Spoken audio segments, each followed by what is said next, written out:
I was 30 seconds into the most important pitch of my life when Ryan's son walked in and destroyed everything. The 6 investors had been nodding along to my presentation, my 3 years of molecular research displayed on the screen behind me. Then Owen Mitchell strolled through that boardroom door wearing a cream suit that probably cost more than my monthly rent. "Sorry to interrupt, Lucas," he said, not sounding sorry at all, "but there's been a change of plan." The faces around the conference table shifted from interested to uncomfortable. "You know that look, the one that says your career just ended and everyone's too polite to tell you. I'm Lucas Stone, by the way, 48 years old. I've been breaking my back in labs for 20-plus years, working my way up from community college to this moment. No fancy degrees, no family money, just stubborn determination and a knack for seeing patterns other people miss." Owen glided to the front like he owned the place, which technically he did. His father Ryan owned Mitchell Biotech Solutions, and nepotism runs deep in family businesses. "My father asked me to share some exciting news," Owen announced, pulling up his own presentation. Mine disappeared from the screen with a casual click. "We've developed an alternative approach that shows significantly better market potential." That's when he said the words that changed everything. "We don't need your ideas anymore." He kept his voice low so only I could hear, then louder to the room. Lucas's work laid important groundwork, but we're taking a more innovative direction. I stood there watching him present concepts that looked suspiciously familiar. Slides that contained ideas I'd scribbled in my personal notebooks during late nights in the lab, ideas I'd never formally shared with anyone. When Owen finished, the investors applauded. Mason Rodriguez, our lead investor, actually stood up. "This is exactly what we hoped to see, much more commercially viable than what we reviewed before." I packed my laptop while they discussed $80 million in funding rounds and expansion plans. Nobody noticed when I slipped my keycard onto the table and headed for the door. Ryan Mitchell caught my eye as I left. The man who'd hired me 4 years ago, who'd said I was the future of his company, now looked right through me like I was already gone. "Enjoy the funding," I said quietly. The shaking didn't start until I reached my parking spot.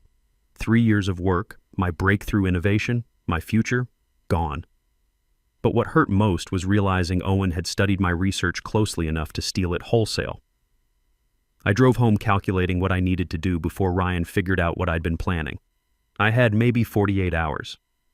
See, I grew up watching my mother clean other people's houses, studied at whatever kitchen table we could afford in whatever apartment we lived in that month, clawed through college on scholarships and restaurant tips while other students slept. Ryan hired me despite my background, not because of it. "Fresh perspectives create breakthroughs," he'd said during my interview. For 3 years, I worked 16-hour days developing a method to stabilize volatile compounds for targeted drug delivery. This wasn't just a paycheck, it was my shot at proving I belonged in their world. Then Owen showed up 8 months ago, fresh from some European business school, installed in a corner office with the made-up title Strategic Innovation Director. Ryan introduced him with proud father eyes, telling us how lucky we were for his fresh perspective. I tried to be welcoming, shared my research when Owen asked questions, explained my methodology when he seemed interested, thought he genuinely wanted to learn. "You're brilliant, Lucas," he told me once, leaning against my workstation. "But you don't understand how this industry really works."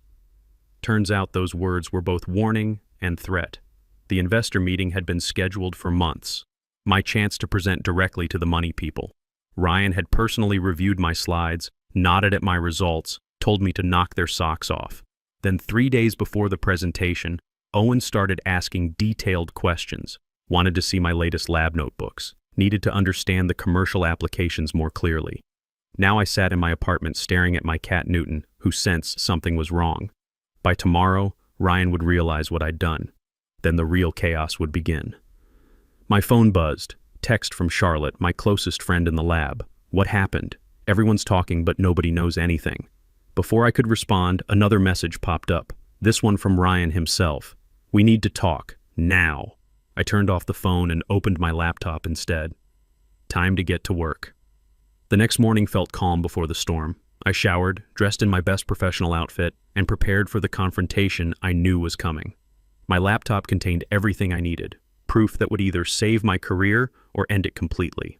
The security guard looked confused when I arrived at the research park. "Thought you quit yesterday." "Not officially," I said, forcing a smile.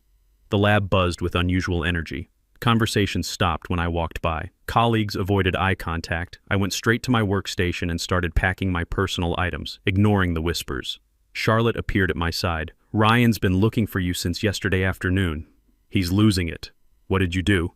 I carefully placed my coffee mug in my bag. Nothing he didn't have coming. "Lucas, this isn't like you. Tell me what's happening." Before I could answer, Ryan's voice boomed across the lab. "Stone, my office. Now."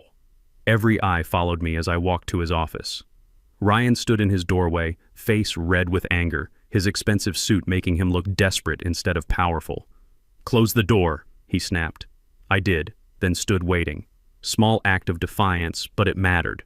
"Where is it?" Ryan demanded. I tilted my head. "Where's what exactly?" "Don't play dumb with me, you know what's missing." "The investors are arriving in an hour to finalize everything. And suddenly we can't access the core stabilization process. Your process." I let his words hang in the air, watching his confidence crack. "I'm not sure what you mean," I said finally. "According to yesterday's meeting, you're going with Owen's approach. My ideas aren't needed anymore, remember?" Ryan's face darkened.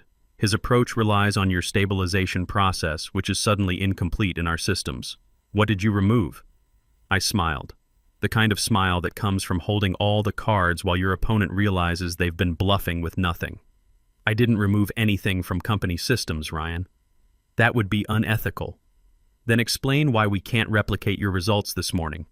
"The investors expect a live demonstration in 60 minutes. The door burst open and Owen swept in, his yesterday confidence replaced with panic. "Dad, the lab team can't." He stopped when he saw me. "What's he doing here?" "Collecting my things," I said calmly, "since you made it clear my ideas aren't needed." Owen looked between me and his father. "You did something. We can't get the stabilization process to work." "That's unfortunate. Have you tried following your own innovative approach? The one you presented yesterday?" The color drained from his face. "I was building on your work." "Really? That wasn't mentioned in your presentation. You specifically said you developed an alternative approach." Ryan stepped forward. "Enough games. Fix this and we'll discuss compensation, promotion, whatever you want." "I can't help you, Ryan. As I said, I didn't remove anything from company systems. Everything I developed while employed here remains intact." "Then why isn't it working?" Owen snapped. I checked my watch. "Maybe because science requires understanding, not just fancy slides." I moved toward the door. "I have my own meeting to attend." Ryan blocked my path. "You're not going anywhere until you fix this." I looked up at him steadily. "Are you physically preventing me from leaving? Because that creates a whole different set of problems for you." The threat hung between us. Ryan was ruthless, calculating, privileged, but he wasn't stupid. After a moment, he stepped aside. "This isn't over," he said through clenched teeth. "Actually, it is," I replied. "I quit yesterday, when your son announced my ideas weren't needed anymore." I walked through the lab, feeling their stares. Colleagues who'd been whispering now watched in silence. Most would never dare stand up to Ryan Mitchell. As I reached the exit, Owen's voice rang out. "He sabotaged us. He must have." I didn't turn around. The damage was spreading. Doubt, confusion, fear. The investors would arrive to chaos instead of confidence.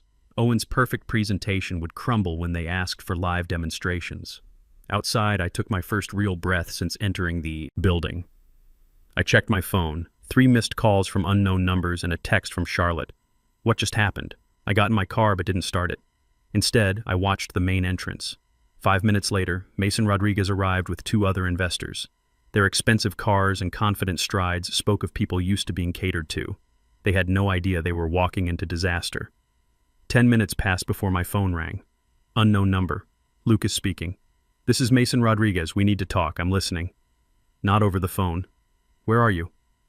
I looked at the gleaming building. "Close by. Coffee shop across the street." 5 minutes. He hung up. I smiled at my reflection in the rearview mirror. Right on schedule. Mason was already seated in a corner booth when I entered, as far from other customers as possible. His usually perfect appearance showed strain, tie askew, slight sweat on his forehead. I ordered coffee before joining him, taking my time, establishing control through unhurried movements. "What happened in there?" he demanded when I sat down. I sipped my coffee. "You'll have to be more specific." Don't mess around, Lucas. Yesterday, Owen presents a revolutionary stabilization process. Today, nobody can make it work. And Ryan looks like he's having a breakdown. Sounds stressful for them. Mason leaned forward. 6 investors are ready to commit 80 million, but not if this is smoke and mirrors. I nodded. Interesting dilemma. What do you want? He was being direct now, recognizing a negotiation. Want to fix this, to make the process work like it did in all our preliminary reviews. I'm not employed there anymore. That can change. He pulled out his phone. Your salary was $110,000? We can triple that. Stock options too. I shook my head. You're barking up the wrong tree, Mason. His eyes narrowed. What's that supposed to mean? I'm not interested in going back to work for Ryan. Then what do you want? I took another sip, making him wait. You're investing in a specific innovation, right? Yes. A molecular stabilization process for targeted drug delivery. Right. And you've verified this process works? That it's reproducible? He shifted uncomfortably. The preliminary data was solid, but this morning... Suddenly nobody can make it work, I finished. Doesn't that concern you? It would concern me more if I didn't think you were behind it. I smiled. That's quite an accusation. Am I wrong? Let me ask you something, Mason. In yesterday's presentation, who did Owen say developed this process? He frowned, thinking back. He presented it as company innovation. His team's work. I nodded slowly. Interesting. Understanding dawned on his face. You're saying... I'm saying you should be careful where you put 80 million. I stood up, leaving my coffee half finished, especially when the presenter can't actually deliver what he's selling. Wait, Mason reached out but stopped short of grabbing me. We need to continue this conversation. I agree, but not here. I handed him a business card with just a phone number. Call at 3 p.m. if you want to see what actually works. I left him staring at the card. Back at my apartment, my phone lit up with messages. The lab was in complete chaos. Technicians couldn't replicate results that had been consistent for months. Owen was blaming equipment failure. Ryan was threatening to fire everyone if they didn't fix it.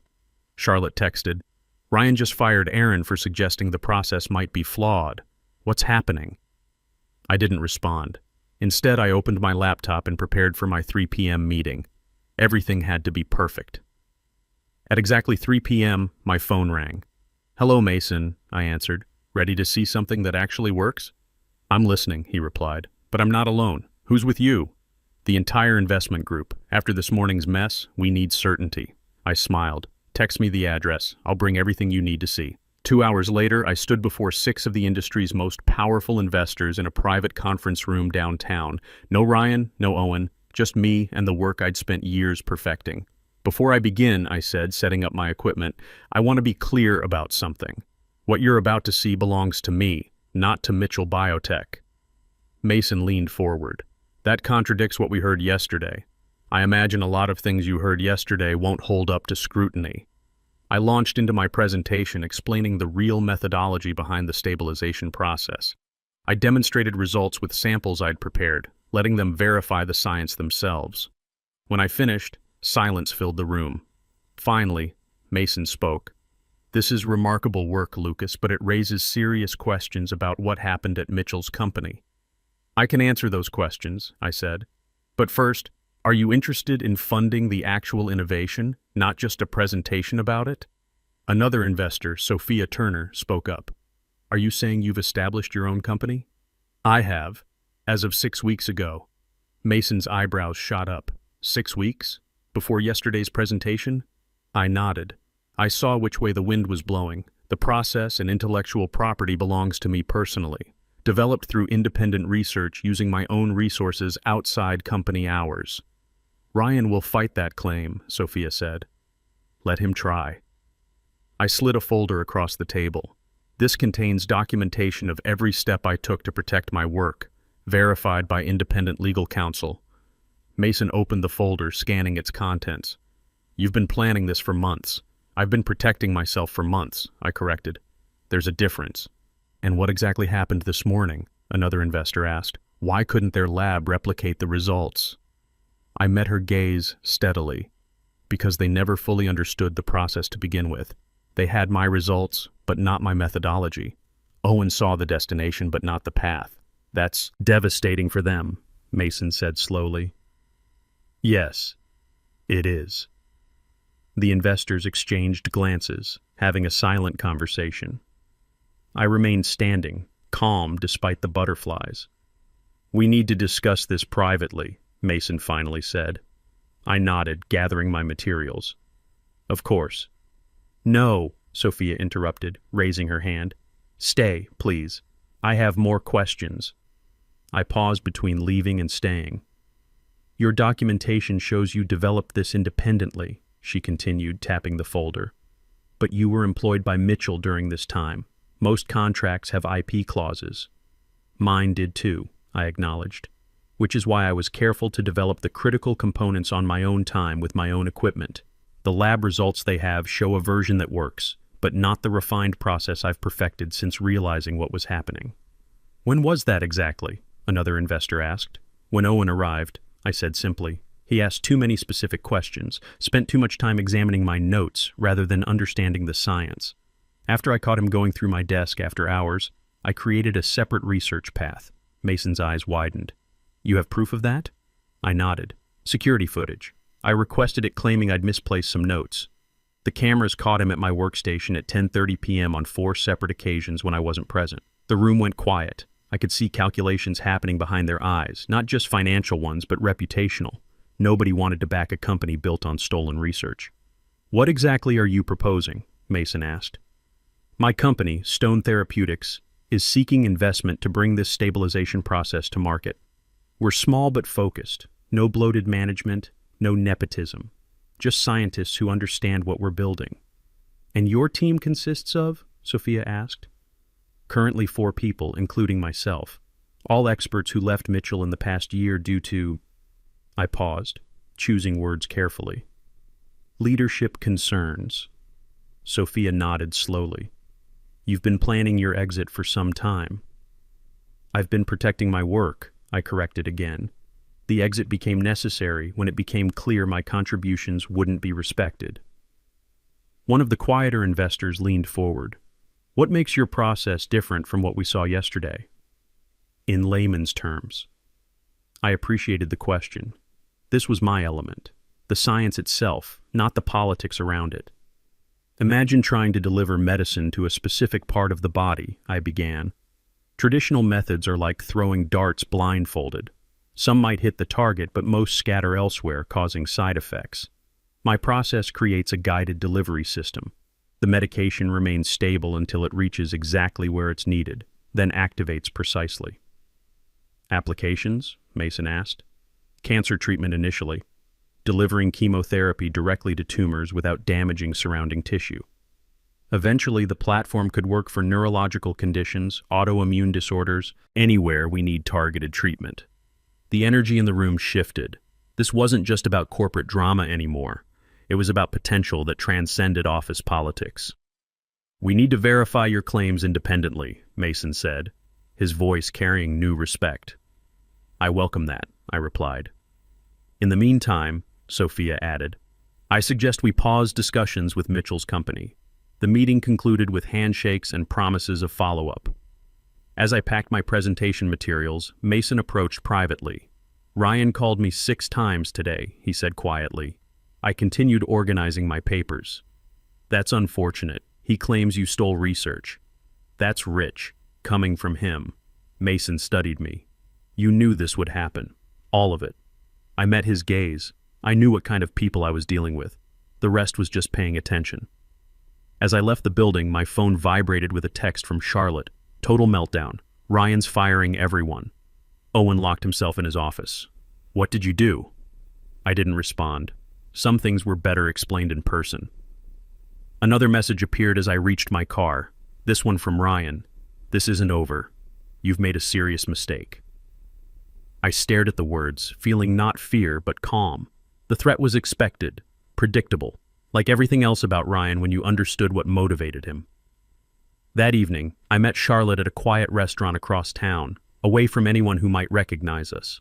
She arrived looking exhausted, her lab coat exchanged for a sweater that couldn't hide the tension in her shoulders. I've never seen anything like today, Charlotte said immediately, not even waiting to sit down. Ryan completely lost it, threw a chair through his office window. Is everyone okay? Physically, yes. Professionally, half the senior staff resigned on the spot. The rest are updating their resumes. She leaned in. The investors pulled out completely. All of them. I nodded, unsurprised. You did something, she continued, studying my face. You know exactly what happened. I protected myself and my work. How? I smiled slightly. By understanding people's motivations. Ryan wants status and control. Owen wants to prove himself to Daddy without doing the work. The investors want returns without risk. And you? What do you want? Recognition for what I built. And never to feel as powerless as I did in that boardroom. Charlotte sat back. You're starting your own company, aren't you? Already started. 6 weeks ago. Her eyes widened. Before the presentation, I saw where things were heading. Is there... She hesitated. Room for another scientist? I thought you'd never ask. The next morning, my lawyer called with news. Ryan had filed an emergency injunction trying to block me from using his research. The judge had denied it based on the documentation I'd provided weeks earlier. He's floundering, my lawyer explained, making desperate moves without proper preparation. Will there be more legal challenges? Almost certainly, but we're prepared. Your foresight in documenting everything independently was crucial. By afternoon, industry blogs were buzzing.